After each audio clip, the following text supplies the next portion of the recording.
Morning students. तो हम लोग आज सीखेंगे मेमोरेंडम ऑफ रिवैल्यूएशन अकाउंट या मेमोरेंडम रिवैल्यूएशन अकाउंट। लेकिन इसके पहले हम लोग को एडमिशन ऑफ पार्टनर में रिवैल्यूएशन अकाउंट भी बनाना है। तो रिवैल्यूएशन अकाउंट ठीक उसी तरह से बनाना है जैसे आप लोग previous chapter reconstitution of partnership यानी जिसमें था change in profit sharing ratio, वहाँ पे हम लोग सीखे थे। तो उसमें आप लोग को जर्नल लिखवाया गया था। अगर आप जर्नल याद कर लिए हैं तो बहुत आसानी से बनेगा, नहीं याद किए हैं तो उसको समझाया भी गया था, एक बार फिर से बता रहा हूँ। तो अब वहाँ पे हम लोग को ध्यान में क्या देना है भाई कि रिवैल्यूएशन अकाउंट बनाने की बात जब आएगी तो दो बातें होंगी। पहला ध्यान में रखना है कि जो एसेट्स होता है, जो एक्सपेंसेस होते हैं उनका डेबिट बैलेंस होता है, जो लायबिलिटीज और इनकम होता है उनका क्रेडिट बैलेंस होता है। तो अगर एसेट्स का डेबिट बैलेंस होता है और एसेट्स मेरा बढ़ रहा है तो उसको और डेबिट करेंगे, और एसेट्स घट रहा है तो उसको क्रेडिट करेंगे। तो जिस खाते को हम डेबिट कर रहे हैं उसके अपोजिट में क्रेडिट में क्या आ जाएगा, रिवैल्यूएशन अकाउंट। और अगर हमको खाते को क्रेडिट करना है तो डेबिट क्या हो जाएगा, रिवैल्यूएशन अकाउंट। उदाहरण के लिए मान लिया जाए कि लैंड एंड बिल्डिंग 10,000 रुपये से बढ़ रहा है, तो हम लोग को लैंड एंड बिल्डिंग एसेट होता है, उसका डेबिट बैलेंस होता है, बढ़ रहा है तो इसका मतलब हुआ करना पड़ेगा land and building account debit और टू रिवैल्यूएशन अकाउंट। अगर फर्नीचर 5,000 से घट रहा है तो हम लोग को क्या करना होगा, फर्नीचर को करना पड़ेगा क्रेडिट। तो हम लोग क्या करेंगे, revaluation account debit to furniture account. इसी तरह से कोई लायबिलिटीज़ है, मान लिया जाए कि क्रेडिटर का वैल्यू 5,000 बढ़ गया तो इसका मतलब उसको और हमको क्रेडिट करना पड़ेगा। तो हम लोग जर्नल करेंगे revaluation account debit to creditors account. अगर क्रेडिटर्स का वैल्यू 2,000 कम हो गया तो इसका मतलब उसको डेबिट करना पड़ेगा, तो हमको जर्नल करना पड़ेगा creditors account debit to revaluation account. तो यह 4 कंडीशन हुआ, यानी एसेट्स का वैल्यू बढ़ा या एसेट्स का वैल्यू घटा, लायबिलिटीज़ का वैल्यू बढ़ा या लायबिलिटीज़ का वैल्यू घटा। इसके अलावा 2 बातें और ध्यान में रखनी है, unrecorded asset and unrecorded liabilities. तो अनरिकॉर्डेड एसेट है तो एसेट है इसलिए डेबिट बैलेंस होगा, तो उसके लिए हम लोग जर्नल करते थे अनरिकॉर्डेड एसेट अकाउंट या टू रिवैल्यूएशन अकाउंट। और अनरिकॉर्डेड लायबिलिटीज़ तो ऑलरेडी लायबिलिटीज़ है ही, तो हम लोग फिर करेंगे रिवैल्यूएशन अकाउंट या टू अनरिकॉर्डेड लायबिलिटीज़, यानी उसको हम क्रेडिट कर देंगे। तो इस तरह से हम लोग रिवैल्यूएशन अकाउंट में पोस्टिंग करके और उससे प्रॉफिट या लॉस निकाल के पुराने साझेदारों के बीच उनके पुराने अनुपात में बांट दिया करते थे। अब उस रिवैल्यूएशन अकाउंट बनाने के लिए कुछ चीज़ें, कुछ टर्म्स आपको समझना होगा जो प्राय इस तरह से दिया रहता है। जैसे दिया रहेगा कि टू बी रेज टू या इंक्रीज टू, इसका मतलब हुआ कि एसेट्स को किस सीमा तक बढ़ाया गया, यानी बढ़ाने के बाद का वैल्यू दिया हुआ है। एसेट्स का वैल्यू जैसे land and building is to be raise to 4 lakh, तो इसका मतलब 4 लाख उसका वैल्यू हो गया। अब इस 4 लाख से बैलेंस शीट में दिए गए वैल्यू को कंपेयर करेंगे और देखेंगे कि उसका वैल्यू बढ़ा या उसका वैल्यू घटा। तो रेज टू है यानी कि उसका वैल्यू बढ़ेगा, यानी बैलेंस शीट में दिया हुआ वैल्यू इससे कम होगा तो इसमें से घटा देंगे, और जो डिफरेंस होगा वह इंक्रीज इन एसेट्स हो जाएगा। या टू बी रेज्ड बाई या इंक्रीज्ड बाई वर्ड यूज किया गया, इसका मतलब कि इतने रुपए से उसका वैल्यू बढ़ाया गया।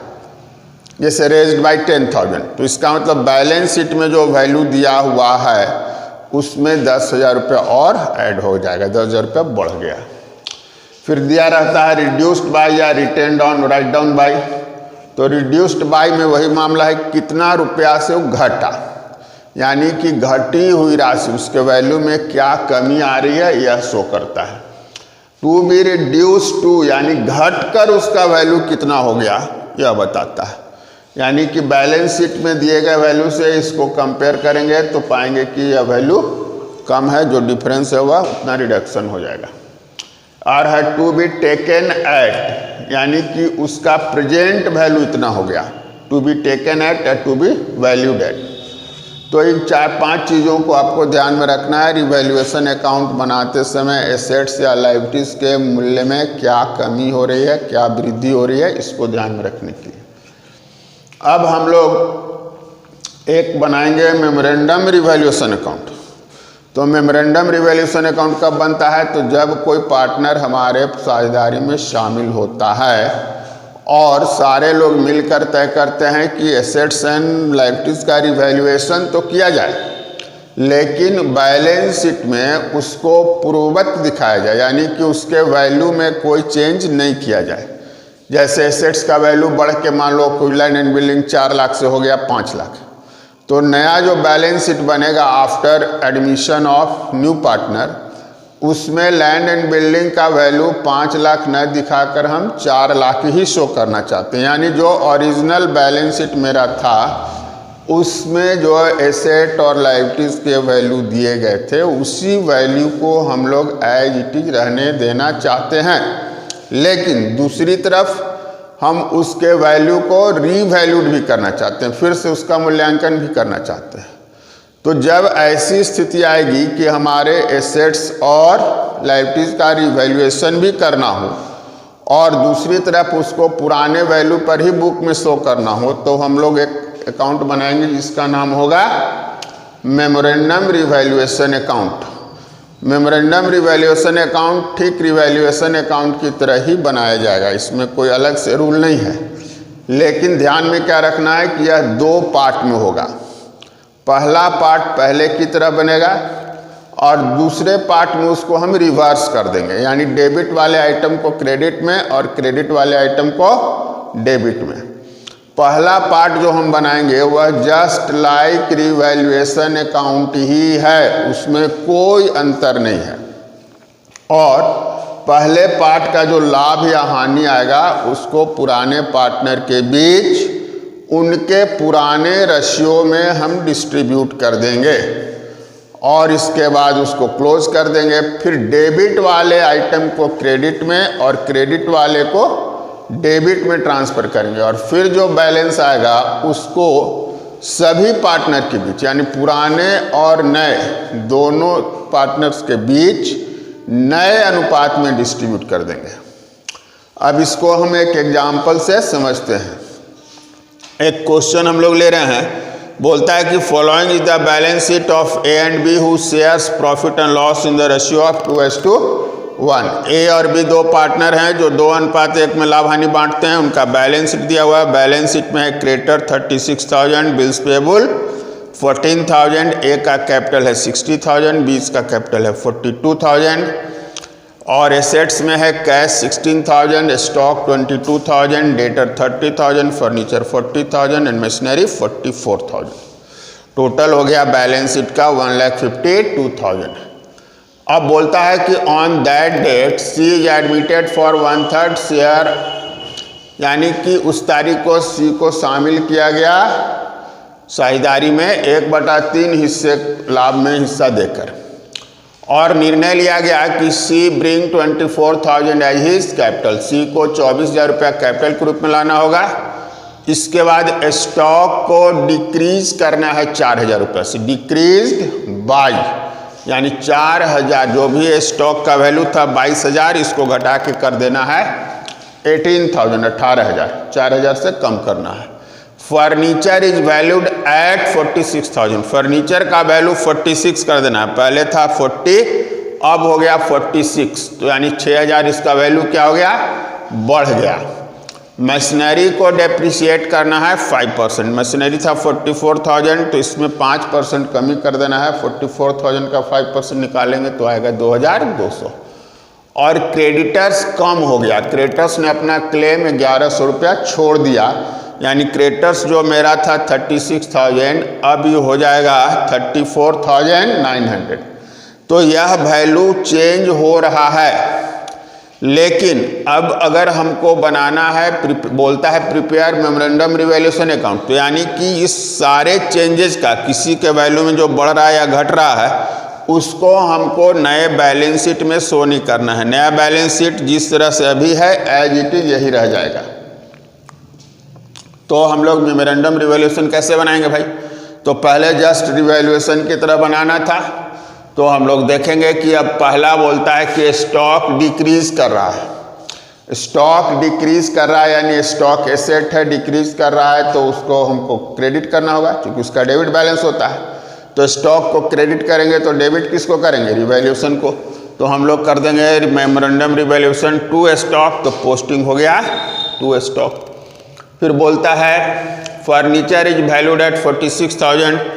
फर्नीचर का वैल्यू पहले से था 40, अब हो गया 46 यानी 6,000 इंक्रीज कर गया। फर्नीचर भी एसेट है और इंक्रीज कर रहा है, डेबिट बैलेंस होता है, उसको और डेबिट करेंगे तो हमारा जर्नल बनेगा furniture account DR to memorandum revaluation account. तो मेमोरेंडम रिवैल्यूएशन अकाउंट बना रहे हैं तो पोस्टिंग कर देंगे बाय फर्नीचर अकाउंट। तो पोस्टिंग हो गई बाय फर्नीचर अकाउंट। फिर बोलता है machinery is depreciated by 5%। Machine का वैल्यू 5% कम करना है। मशीन भी एसेट होता है और इसका वैल्यू 5% कम करना है यानी मशीन का वैल्यू कम करना है, डेबिट वाले को क्रेडिट करेंगे। तो हमको जर्नल करना होगा memorandum revaluation account DR to machinery account. तो हम लोग मेमोरेंडम रिवैल्यूएशन अकाउंट बनाएंगे तो पोस्टिंग हो जाएगा टू मशीनरी अकाउंट। इसके बाद बोलता है creditor have given up claim of 1100। Creditor का वैल्यू भी कम हो जा रहा है 1100 से, तो क्रेडिटर का बैलेंस क्रेडिट होता है और वह कम करना है तो उसको हमको डेबिट करना होगा। तो यानी जर्नल करेंगे creditors account DR to memorandum revaluation account और मेमोरेंडम रिवैल्यूएशन बनाएंगे तो पोस्टिंग हो जाएगा बाय क्रेडिटर अकाउंट। तो यह जो काम हम किए यह हो गया मेमोरेंडम रिवैल्यूएशन अकाउंट का फर्स्ट पार्ट। फर्स्ट पार्ट में जो भी काम हम किए वह बिल्कुल रिवैल्यूएशन अकाउंट की तरह ही किए।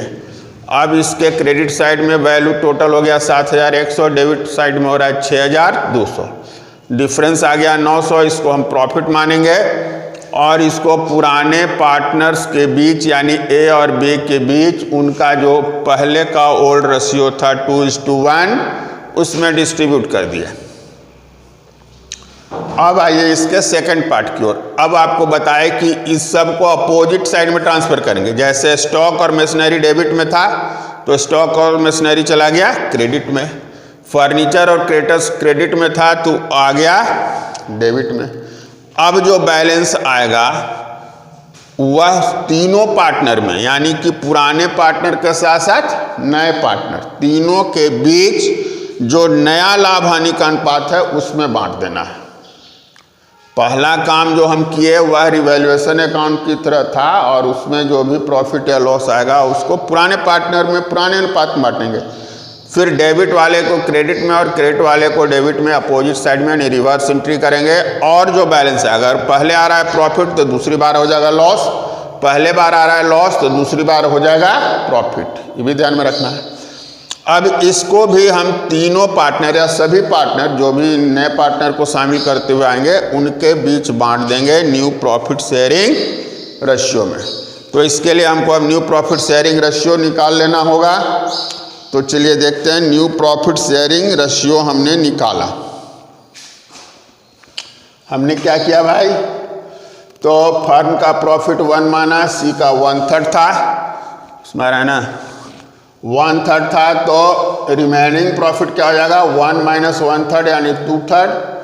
A का नया शेयर क्या हो जाएगा 2/3 का 2/3, चूंकि A और B के बीच अनुपात था 2:1 तो 2/3 इंटू 2/3 यानी इसका हो गया 4/9, B का हो गया 2/3 का 1/3 यानी 2/9 और C का 1/3 था ही।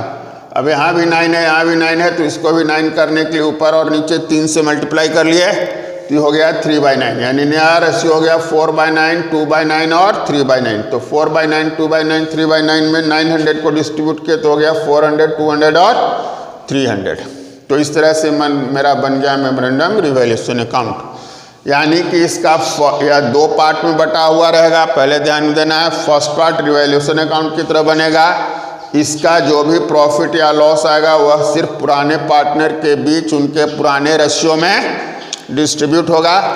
जबकि सेकेंड पार्ट में रिवर्स एंट्री करेंगे यानी डेबिट वाले आइटम को क्रेडिट में और क्रेडिट वाले आइटम को डेबिट में ट्रांसफर करेंगे। अब जो डिफरेंस होगा उसको सभी पार्टनर इंक्लूडिंग न्यू पार्टनर के बीच न्यू प्रॉफिट शेयरिंग रेशियो में हम ट्रांसफर कर देंगे।